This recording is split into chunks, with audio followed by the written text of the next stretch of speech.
السلام علیکم ورحمت الله. ډاکټر صاحب محترم، الله دې وکړي چې روغ جوړ اوسي، کورنۍ فامیل ته د خیري سیستمونه پروګرامونه ښه روان دي، د ژوند چارې هم دي ښې انشاءالله. ډېره زیاته مننه. زه یو تن د طب پونج محصل عمران خبرې کوم د ننګرهار نه. تاسې په الله باندې باور وکړئ چې دا یوه نوآوري ده، یو نوښت دی او ډېر زیات پرې خوشحاله شوم. ډاکټر صاحب ستاسې د دغې خدمت نه ډېره مننه، ډېره مننه او بیا هم مننه، بیا هم مننه.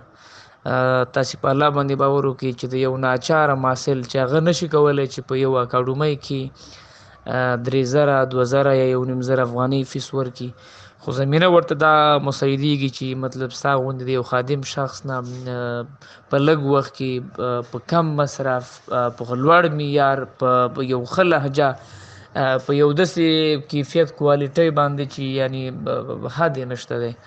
نو الله دې به عزت لره خوشحاله اوسي. زه ستاسې د پیج سخت مینوال یم او زه به خامخا ریګولرلی قاعدهوار او همدغه رنګې هر ورځ زه ستاسې دا درسونه تعقیبوم او د شوق نه به تعقیبوم.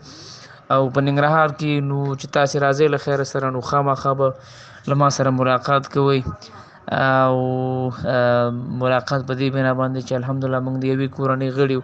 نو خلص خبره دا ده چې الله دې به عزت لره او د ننګرهار نه چې هر خدمت و زه ستاسې په خدمت کې یم. ډېره مننه.